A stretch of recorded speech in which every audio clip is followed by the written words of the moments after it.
Well, good evening, ladies and gentlemen. Get this set up right. There we go. Alright. Now I can do this. Sorry, it's going to be the minicam screen until I can afford to upgrade. We're going to be watching Mark Bray and his discussion of Antifa, the anti-fascist handbook. I'll be stopping this at various points throughout the video, and I'll be getting up and doing various other things, and I'll be making certain points during the video. I've watched this, I've seen it, it's rather kind of disturbing. While there are specific elements to what's going on today that he talks about. There is one point where he discusses preemptive self-defense. Well, unfortunately for Antifa in America, there is no such thing. Okay? Words cannot harm you. That's point blank, pure and simple, cut and dry. Words can't harm you. That comes later. I'll let you listen to what the man's got to say. We're thrilled to be hosting Mark Bray, who, in addition to being the author of this book, Antifa, the Anti-Fascist Handbook, has been an organizer of Occupy Wall Street, a lecturer at Dartmouth. We might hear more about that later. And also has written other books and articles for many online publications, print publications, what have you. So we've all seen the news lately. We know why this book is relevant, and we've also been hearing this word, Antifa, used in a variety of ways, maybe positive, maybe very, very negative. So that's why we are here tonight, to hear what Mark Bray has to say. He has talked with many people of the movement. He has researched the history of the movement, both in the 30s and 40s and throughout the decades since, and he's going to give us a lot of perspective on where we are today with it. So on that note, please join me in welcoming Mark Bray to Politics and Prose.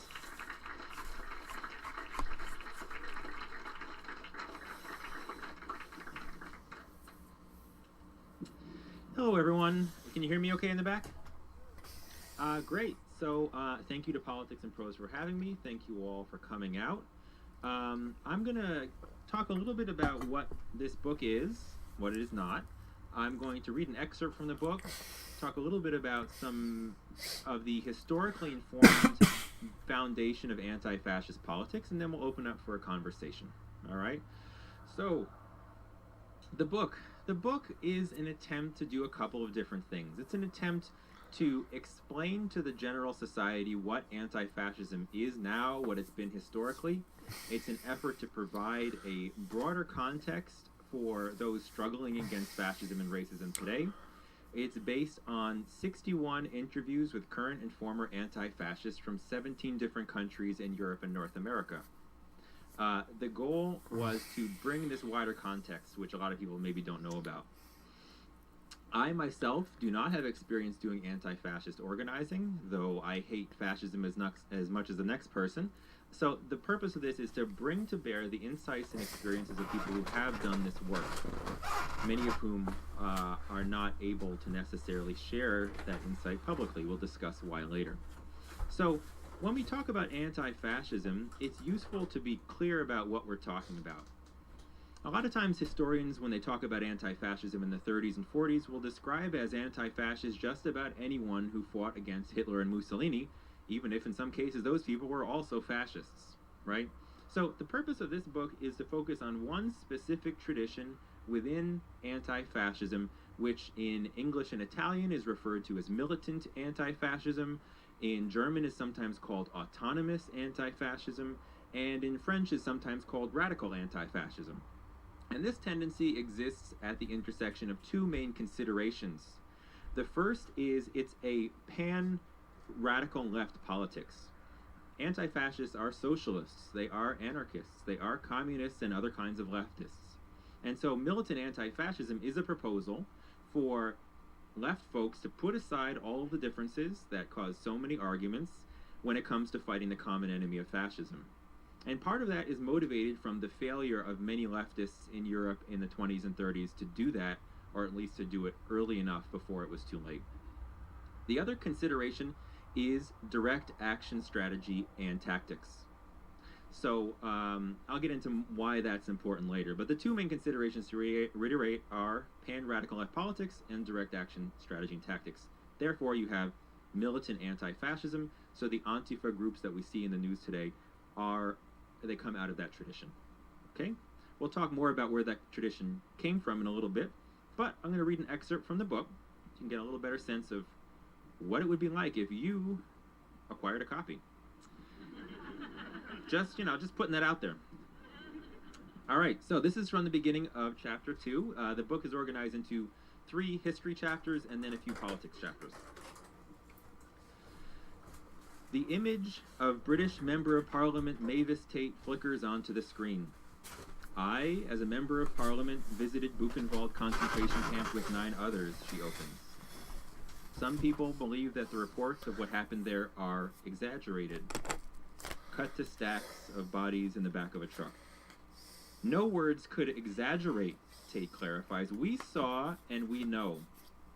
A man attempts to shovel charred skeletons from industrial ovens. The reality was indescribably worse than the pictures.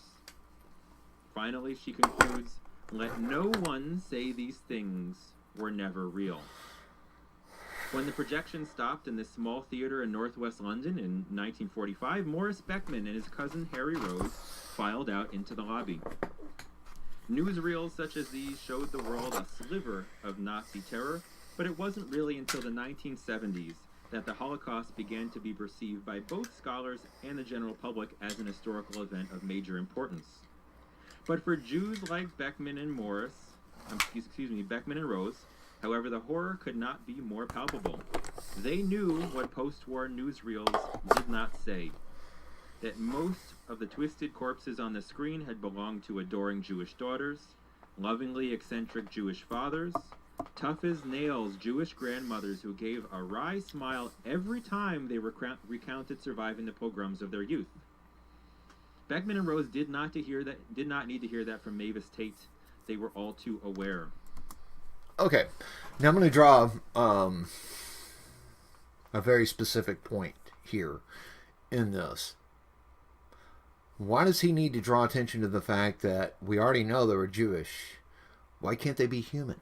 Why can't they be human beings instead of a race or a demographic or something of that nature? Why do they have to be specified?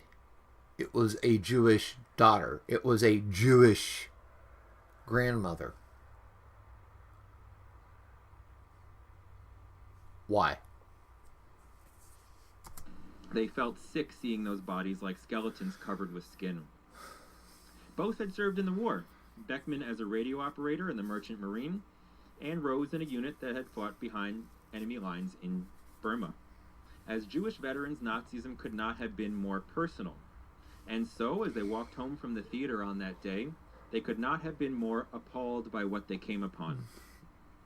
On a platform nearby, they saw a former 18B detainee, and in Britain, the 18B detainees were people who had been imprisoned during the war for Nazi sympathies.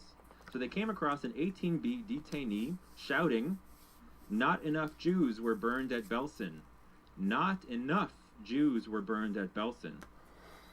"I can't believe it," Rose exclaimed. Still wearing his uniform and medals, he went up to a nearby police officer to complain, but the cop just shrugged and walked away. "Well, I'll get the bastard," Rose said, but Beckman held him back, fearing arrest. "But isn't anybody going to do something about this?" Rose exclaimed. Over the next few years, the approximately 14 fascistic groups in London organized a campaign against the Jewish population of the country. They put up posters with slogans like "Jews must go" and "War on the Jews." They attacked people in Jewish neighborhoods. They attempted to burn down synagogues, and they even threw a bomb into a union meeting. Not long after holding back his cousin from attacking a fascist speaker, Morris Beckman and 3 fellow Jewish veterans came upon another outdoor meeting of fascists, this time organized by the British League of Ex-Servicemen and Women. That day, Geoffrey Ham, formerly of the British Union of Fascists from the 1930s, was denouncing the, quote, aliens in our midst, while our boys fought overseas.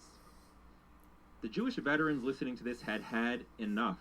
This group of four, which included a judo expert formerly of the Welsh Guards, a former Royal Air Force pilot, Beckman, and another veteran, spread out into the crowd of 60.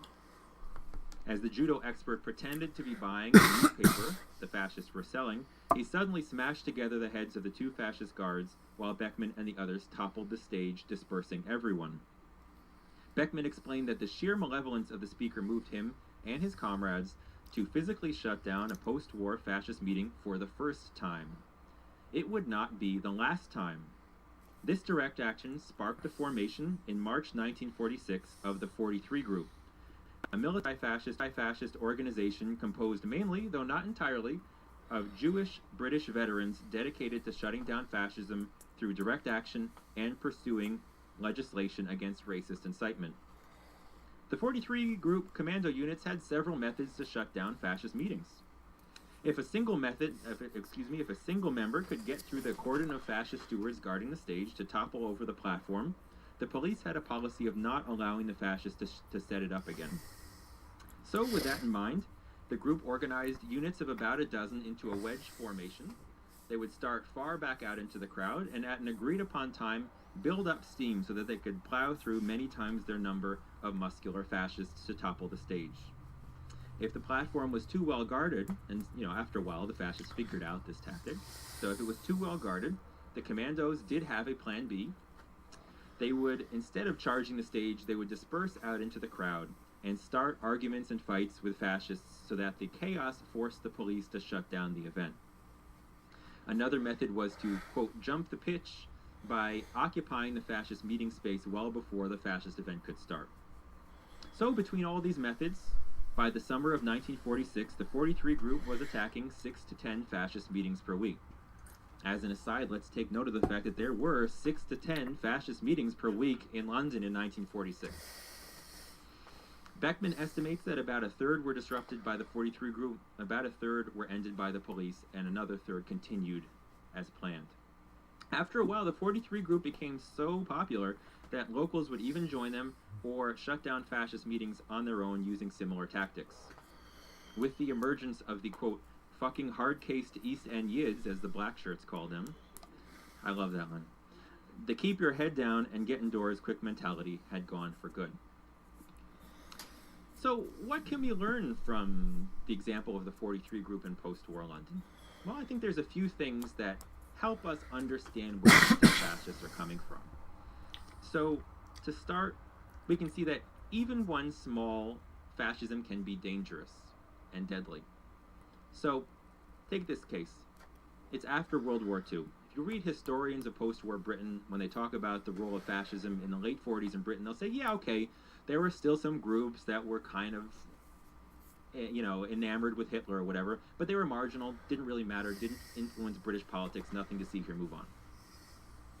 But if you were a Jewish person in the East End of London who was afraid to walk out your front door, or who had your synagogue, almost burnt down, then this was a deadly serious issue, right? And so the question cannot be an all-or-nothing question where either you have a fascist regime or you don't pay attention. Even in small doses, fascism can be dangerous and deadly. We've seen that recently with murders by fascists in Oregon, in Maryland, in Charlottesville. Okay, now this is where I'm going to say citation needed. Because the questions there in all three cases have not been answered. Not that I've ever seen. I have seen reports of, but I also denote that, what they didn't find in the guy's car in Charlottesville was a Nazi flag, so maybe he was just there to be on the Unite the Right side. Maybe he was just there, okay? But we don't know, but we're more than willing to convict somebody in the court of public opinion before their trials even started. That's number one. Number two, okay? I don't know about the situation in Baltimore, okay? Now I know about the kid that walked into the church and killed 9 people, who was definitely a racist. He was definitely somebody who desperately wanted to start a race war. Um, you know, but that's one individual. Guess what? He got sentenced to death. Welcome to reality.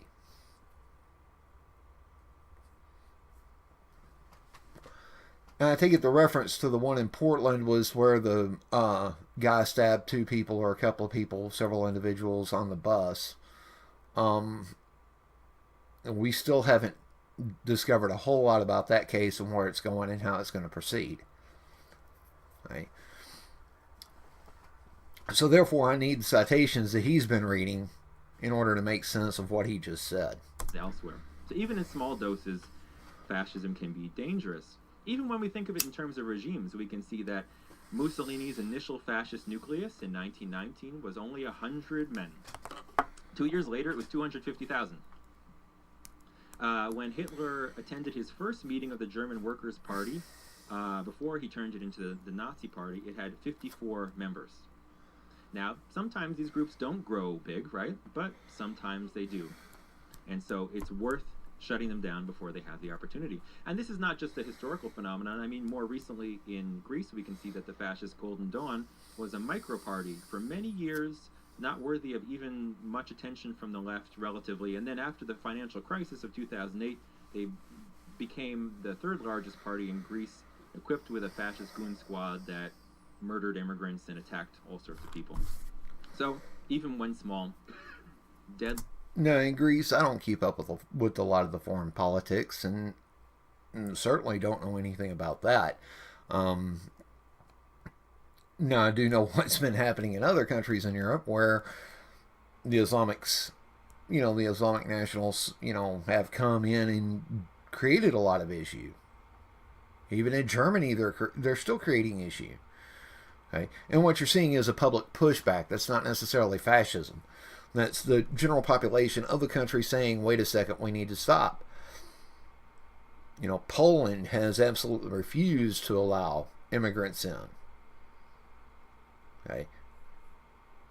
And that's one country that's allowed to defend its border that is, you can see on YouTube, has set up various blockades along their country's border. And you can see the violence get started not by the Polish military, but by the immigrants who want to come into Poland illegally. Really serious. What else can it show us? It can show us that militant anti-fascist methods can work. So the 43 group formed in 1946 with a very specific mission of stopping the campaign of terror against the Jewish population. They voluntarily disbanded in 1949, considering their task to have been largely accomplished. Now, unfortunately, that was not the end of the story of British fascism. It re-emerged in different forms over the coming decades, but at least in the short term, they were successful in thwarting this threat. And there are many other examples that I document in my book of militant anti-fascism stopping fascist, white supremacist, and Nazi formations before they can get off the ground. A lot of the debate in the news over whether these kinds of tactics or methods are effective, the discussion happens in the abstract. It's as if anti-fascism is a new proposition being put forward by these crazy kids in black, and clearly, that doesn't make any sense. But there's a whole history of it that goes back a century that we can look at, and in its modern form goes back several decades. We can see that the way that fascist movements grow is not all that different from how left movements grow. They need to establish bases in communities. They need to provide services. They need to propagate their ideas. They need to become normalized. Their ideas need to become common sense and accepted by the population. Okay, now nowhere is neo-Nazism going to become a normalized thing in America. It's just not. Okay. The Nazi Party in the U.S. in the 1930s was about as big a threat as they ever got. Okay.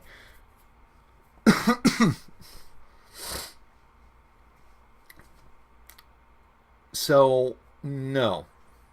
Okay. The current speakers get analyzed by both the right and the left. There's no need for Antifa to go and assault and attack people who are there to just hear different ideas because they want to claim they're a Nazi. That's the way they normalize. That is the way that they politicize everything. Right? They're not there for a good time. They're there to riot. They're there to destroy. They're there to burn. They're not accomplishing anything.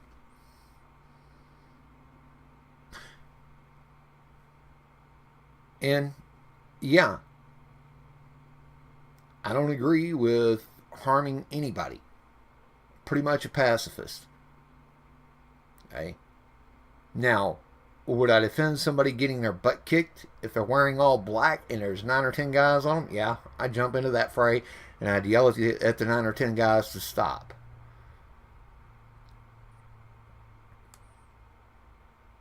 Okay? And I would take on the hardline neo-Nazi guys that show up, the skinheads, the tattooed individuals. Okay? I'd take somebody on that was wearing all black with black mask. Okay?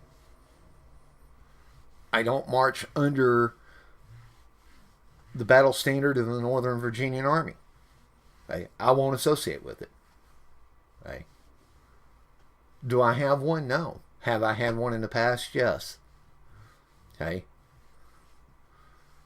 You know what? It was on a belt buckle. Big deal. Okay? That just indicates that I'm Southern. You know what? I got Lone Star belt buckles. Okay? That means I'm from Texas, don't it? Last I looked, it did. Okay? Did the Klan take it over in the 30s and 40s? Yeah, they did. Okay? Klans used the 28th Virginian for a long time. Because it's probably one of the more recognizable Southern features. Right? Does it mean I agree with what they stand for when I wear a belt buckle with the Confederate flag on it? Nope. Okay. That mean I'm proud to be, backwoods? Yep. Okay. Doesn't mean I'm a fascist. Doesn't mean I'm a neo-Nazi. Doesn't mean I'm a white supremacist. Just means I'm proud of where I'm from. That's how fascist movements grow, right? We can see that in Italy, when the fascist Casa Pound hands out free food to ethnic Italians only, that is a response to certain financial, economic problems, and it ties into a certain nativist, racist, xenophobic, nationalist sentiment. So how do you stop fascism from growing? Well, you stop them from doing the kinds of things that movements need to grow. This is often more self-evident for people who have been involved in social movements who realize, it's awfully difficult to get people to follow through on tasks in your group. It's awfully difficult to get people to care about what you're talking about. But if you have a group of dedicated activists trying to stop you at every step of the way, it's that much harder. This seems to somewhat almost self-evident to a lot of people who have put the time into this work, but for pundits it's not. What else can we learn from the 43 group? Well, we can see that resistance can be contagious. We can see that after a while, the model put forward by the 43 group was picked up by other people who are under attack. And I think that shows that when anti-fascism is working, it transcends being a specialist activity and becomes a self-evident mode of community self-defense. And another point to make is that it shows that sometimes groups who are under attack, vulnerable groups, cannot trust the majority population to look out for their interests, right? Unfortunately, that is in some senses one of the tragic lessons of genocide, more broadly speaking, right? Is that when we look at, so to take a step back, if we discuss social movement strategies and tactics, one way of looking at how social movements should operate is to say, okay, what is the most popular opinion in society about what politics should look like, right? You assess that opinion and you try to gear your strategy and tactics to that opinion. But what anti-fascism does that I think that complicates the picture a little is it says, no, we should start by defending vulnerable communities who are under attack, who do not have the support of the majority. Because we could see in this case, or even in the case of the Battle of Cable Street of 1936, when the anti-Semitic British Union of Fascists proposed to march through the Jewish East End of London and were stopped by over 100,000 anti-fascists, that if those anti-fascists had listened to the majority public opinion, they would not have blocked that march. When those fascists were stopped, they complained, this anti-fascist blockade is disrupting our freedom of speech. Our freedom of speech entails being able to hurl anti-Semitic slurs to this Jewish population as a genocide is underway in continental Europe. Right? So, to sum up briefly, I think anti-fascism reverses the order of explanation in social movement politics by saying, start by defending vulnerable communities, empowering communities to self-manage and defend themselves, and then work out towards building larger social movements. Don't start with the perspectives of people who don't have any skin in the game. A few more thoughts before we move on. Militant anti-fascism is a critique of the liberal, classically liberal, not necessarily strictly in an American sense, but the classically liberal prescription for fighting fascism. So, what is that prescription? I think it entails three things. One is faith in reasoned debate and argumentation to defeat fascist ideas. Right? Now, that's not to say that anti-fascists don't make arguments. They sure make a hell of a lot of arguments, and they should. Okay, here's the most laughable comment that he makes so far, is that if you go anywhere and you try to have a debate with a current modern day anti-fascist, very few will actually have that debate. And the few that do actually hold neo-communistic viewpoints and believe that they're in a revolution to overthrow the United States government. Okay? Well, the last that I looked, the U.S. was not fascist. You know, a fascist regime, from his perspective, would not allow African Americans, Native Americans, Hispanic Americans to serve in Congress. We've allowed all of that. So, you know, just a point to ponder there. And so should the left. But in the 20s and 30s and 40s, arguments were not enough. They weren't. So we can't assume that they're going to be enough now. Right? Actually, you know what? If you would say what you got to say, and the facts support you, I'll support you. But you know, the majority of what they claim are facts are not. Okay, this is a problem, and it's problematic among Antifa. It's problematic among RefuseFascism.org. It's problematic among all the major groups out there that are protesting individuals like Milo Yiannopoulos and Ben Shapiro. And if you're on the right of Mao, if you're on the right of Stalin, if you're to the right of Marx, you're a fascist. I'm sorry. I think everybody should be participating in the U.S. government. Hey?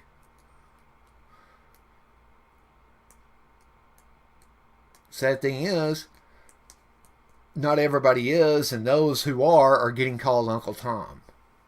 And we can also see that there is a failure to take power seriously in the faith that arguments alone can change things without larger social struggle. Second part is faith in the police to stop fascists or white supremacists when they do something illegal. Okay, now here is the thing. Okay, anybody who gets a permit to hold a rally has a right to hold a rally.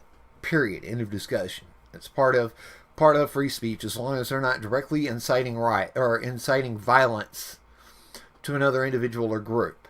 Okay, just because these few individuals hold a belief that they're superior and that every other white man is superior to all other races, okay, I'm sorry, I think you're an idiot at that point. I get to call you an idiot, but I don't get to take over your space to do so. That's illegal. That's a violation of the First Amendment. You should be sued for it. In the short term, we can see that they were certainly MIA in Charlottesville when clergy were there to commit acts of civil disobedience and be arrested, and instead were confronted by hundreds of armed neo-Nazis looking to maul them. Actually, the clergy went there primarily from my perspective and from what I understand of it, was to try to play peacemakers. And what this guy doesn't understand is in Virginia with the open carry law, when you're open carrying a long rifle, you cannot have one in a breech, meaning you can't have a round chambered ready to go. And the police were checking the guns before they got to the designated area where they were supposed to be holding the you know, you're not the right thing there. Okay, I didn't agree with all the Nazi flags and all the Confederate flags being there. I thought that was stupid. You know, you want to fly one flag and you want to be on the right, and you want to be on the right side of history on this, wave the American flag. That's it. It's the only flag you need there. Okay, unless you're going to wave the state flag, it's there.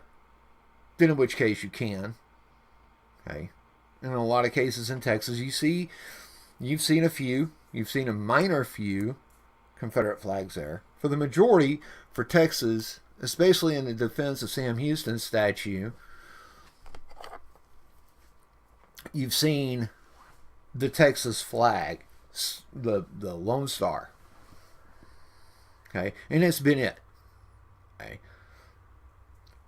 Charlottesville was a tragedy for many reasons. It didn't help that the white supremacists showed up that Friday night before. It didn't help that they were there that day, and it definitely didn't help that the You Not the Right didn't throw them out, which is what they should have done. Cornel West and others credited anti-fascists with saving their lives that day. But going farther back in time, we can see that apart from the fact that the police in the United States grew out of Southern slave patrols and the capitals need to protect. Actually, the police have been around since before the Southern slave patrols. Southern slave patrols were civilian, not hired by the county. Not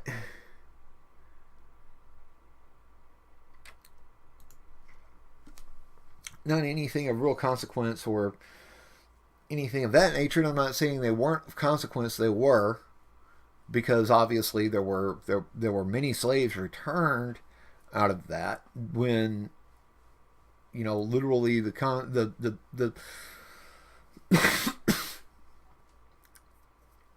what was one of the catalysts that historians use in saying the Civil War was started by slavery, and the slavery issue was the Kansas-Nebraska Act and not following the Missouri Compromise. Okay. The Missouri Compromise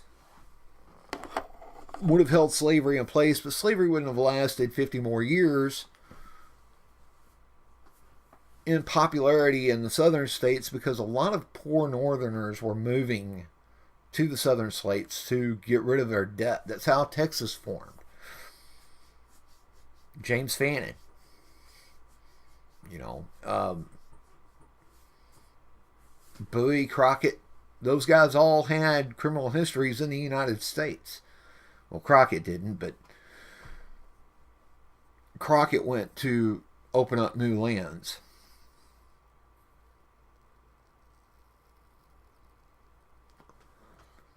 You know, and I love everybody who tells me, you know, well, Sam Houston wasn't on the right side of history in this. Well, you know what?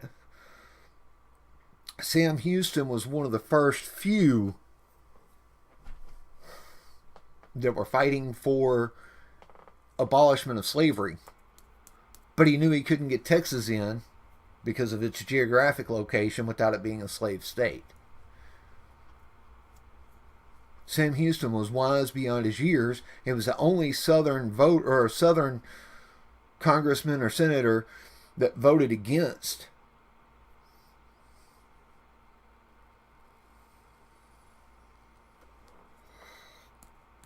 Texas as a whole pre-Civil War was a microcosm of what is wrong today. Okay? The politicians in Texas, in the time that America annexed Texas and made it immediately a state, which it shouldn't have done. It should have been a territory first. That was part of the initial problem with Texas coming into the Union. Yeah, you historians didn't know that, did you? Okay, now it was annexed through agreement, but the agreement read that it had to become a state. Okay, Sam Houston brokered that.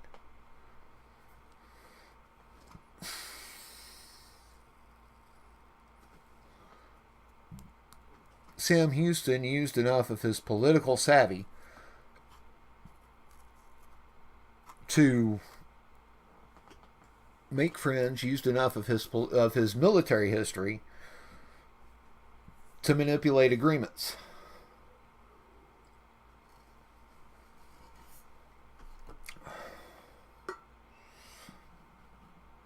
Military men and lawyers should never be politicians. Okay? But everywhere you look, what do we have problems with? Well, we have problems with politics. And part of our reason that we have problems with politics is there's too many damn lawyers.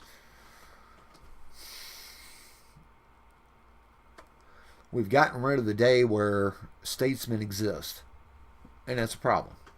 The capitalist system. More specifically, we can see that the police are often the most sympathetic to the fascist promise to a quote-unquote return to law and order. They certainly were not the first ones out on the streets to fight Mussolini and Hitler, I can tell you that for damn sure. More recently, we can see in France or in Germany, the police voted for Golden Dawn or the Front National in higher percentages than the general population. So they argue you can't assume the police are going to protect you. And then finally, it's a faith in parliamentary government to stop the advance in fascism. There's this assumption that fascism is the antithesis of parliamentary government, but instead, if you look at how parliamentary governments are set up, they almost all have some sort of authoritarian escape valve built in. So Hitler and Mussolini were both appointed after their parties grew powerful. The enabling act that allowed Hitler to concentrate power was approved by Parliament, because parliamentary governments have safety valves for moments of quote-unquote crisis, and fascism is one way to take advantage of that for an authoritarian direction. Okay. Well, it is true that in Europe there were escape valves that allowed for authoritarian governments to take over. Okay. Hitler was appointed, he wasn't voted in by the general populace. He never would have won the general vote. He lost the general vote. Right. But anti-fascist, Antifa, the communists, they want to ignore that fact.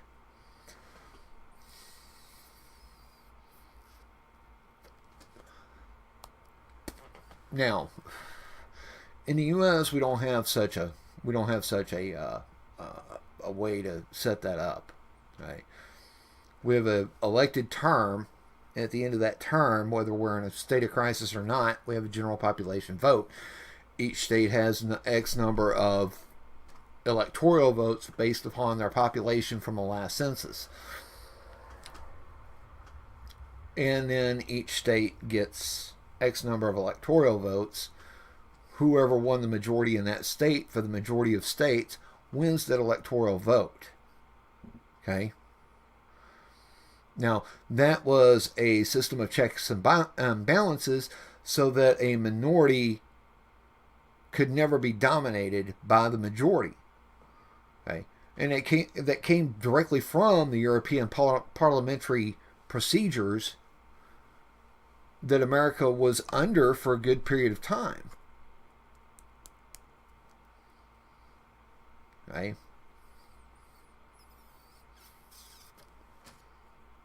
If you allow the general populations in the states with the highest populations to elect our leadership, we're all screwed. Okay? That's the way I feel about it. So, to reiterate, militant anti-fascists argue that you need popular resistance, you need direct action. And part of the other reason they argue that is they are revolutionaries. They are not simply trying to stop fascism, they're also trying to build a better, more humane post-capitalist world. Okay, now, they're not trying to build a better, more humane post-capitalist world. They're trying to institute communism, which we know for fact has a longer history, a longer track record, and a shorter term of existence of civil rights violations. Even Revcom's own constitution, the Revolutionary Communist Party of the United States, lists they're going to force segregation between the African Americans, the Latino and Hispanic Americans, and the whites, and the Native Americans are still going to be enslaved. That's what they're going to do. Now I'm going to make one more point, and then we'll open it up for, I'm sure, a lively conversation. When we think of what anti-fascism is or is not, I think definitions can be very helpful in delineating a specific tradition, but they can also be limiting, right? So in trying to think through what anti-fascism is or is not, I found it helpful to think a little bit about what fascism is, and I was struck by the description given by Ami Césaire that to some extent we can think of Nazism and fascism as European imperialism and colonialism brought home to the European continent. It's a variety of ways that you can think of that, but Nazi eugenics were modeled on American eugenics. The Nazi attempt to depopulate Eastern Europe was modeled on the genocide of the indigenous population of the Americas. The Nazis weren't the first to build concentration camps. They had built by the Spanish monarchy in Cuba. You have reservations in the United States. Okay, now, this is where he really tries to skew history to his favor. And this is why I'm not going to let him skew history to his favor. Okay. Hitler was a fan of the American Westerns. Okay. But he had no real idea that, and this is where a lot of people really don't get it. And if they go to the Native American reservations and actually go to the reservation headquarters, they are pretty much autonomous states within the United States. They are self-governed by tribal leaders and chiefs. Okay?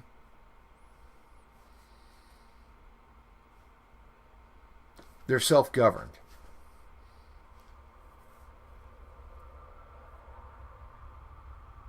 But he's not going to tell you that. He's going to make it sound like it's a form of enslavement.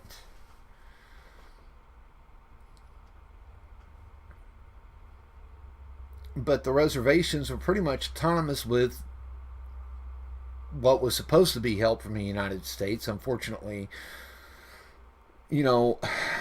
nepotism and corruption infected the system, infected the bureaucracy, and it took decades to get that out. It took too many decades. It was one thing that disgusted Sam Houston about Texas is that the Cherokee were supposed to relocate to Texas. That is why when you look east of Henderson County, Texas, Cherokee County there. Okay? It's because there was a group of Cherokee that did relocate there at the bequest of Sam Houston.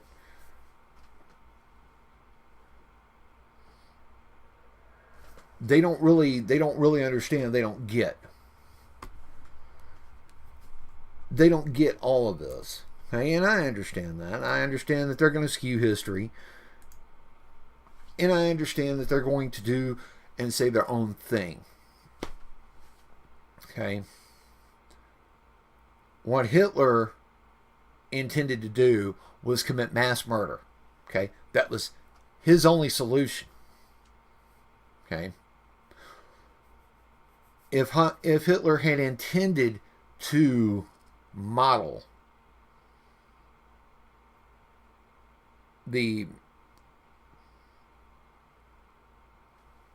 situation with the Jewish populations in Europe after the Native American situations in the U.S., he would have seen that they were autonomous states.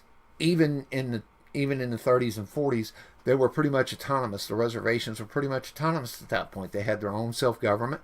They had their own police force. They had their own law and order.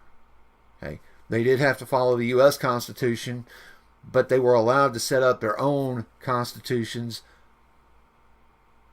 that were pretty much equal to state authority at one point. Now they're not, but at one point they were supposed to be. They just never come into play. So,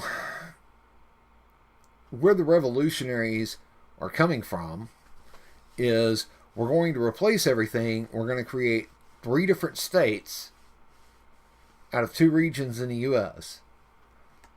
Okay, and this is in RevCom's Constitution. Sorry to say it, but it is. Okay.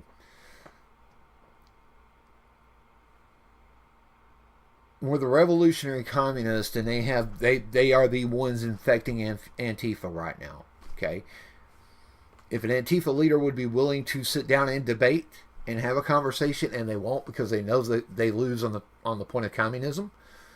Okay. Capitalism isn't the greatest situation. But guess what? It's a game everybody gets to play in, and everybody gets to have a voice in when they put their money in. It's just like gambling. Okay. Capitalism is not, and everybody gets an equal share. Okay? Communism is not, the government gets to determine your wages. Okay? Or, capitalism is not where the government gets to dictate everybody's wages. Okay? They can set, and governments do set, a minimum wage based upon the standard of living. Okay? And the minimum wage jobs are the lowest skilled wage. Okay? The lowest skilled gets the lowest wage. Okay? What are intended to be springboard jobs are not intended to be, you make $7.25 an hour, you go get married and have a family on. You just can't do that. Okay? If students are having such a hard time with student loans and everything, maybe they need to re-examine where they're going to school at. Or, and this is the thing, because the college professors are not going to give up their wages. But it's state-run schools pass the laws that the state educators, state-run schools, state-run colleges get paid the same as a public school teacher. Okay? Yeah, everybody gets to go to state. Okay? So, see that happen. That's a way to cut. Okay? State-funded schools, college professors make as much as a high school teacher. That's what they need to do. Okay? You really want to cut the wages. That's what needs to happen. These college professors, these college board leaders, they need to get their wages cut. If you want your cost of education to come down, those wages have to be cut first.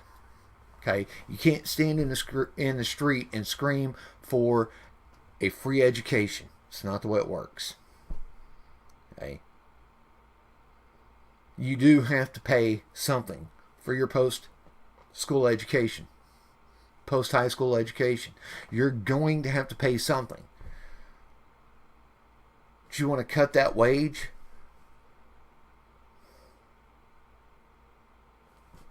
Or you want to cut that cost?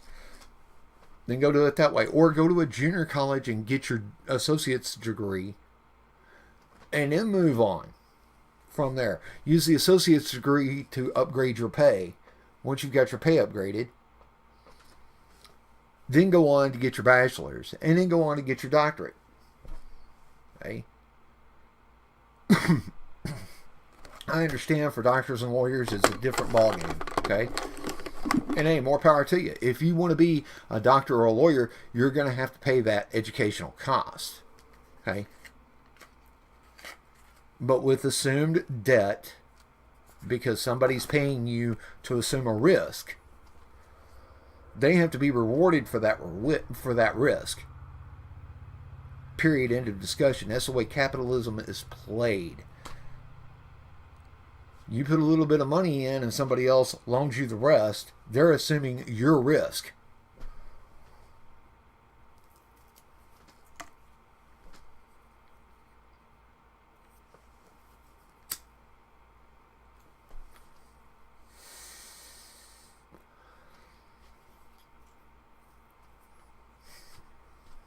Take night school, go to school, do an online education course, do what you got to do, okay? In the meantime, petition the state governments to do exactly what I said. Okay, it's pretty simple, okay? Now, if you're going to a Christian college, I'll guarantee you, you're never going to get those costs down, okay? Christian colleges are privately funded. Okay? They're private education sources. Okay? So you're going to pay more for private education, period. I don't care who you go to. It's just the way this world works. Ladies and gentlemen, I am a repentant conservative. I know I've run it long. I didn't intend to, but as you can see, the video is almost an hour and something long, so I cut him off there about 15, 20 minutes in, and right about 20, 22 minutes, somewhere in there. But there are other ways to do these things. If you don't agree with the political system, use your vote. Okay? And if you think a section of your state is voting wrong, move out in those sections and give your point of view. Okay? Do it peacefully.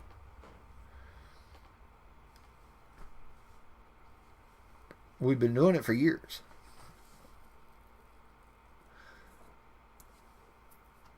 But anyway, ladies and gentlemen, I'm a repentant conservative. Appreciate you watching. Hope you all enjoyed. I'll say 7 threes. We'll see you down the log.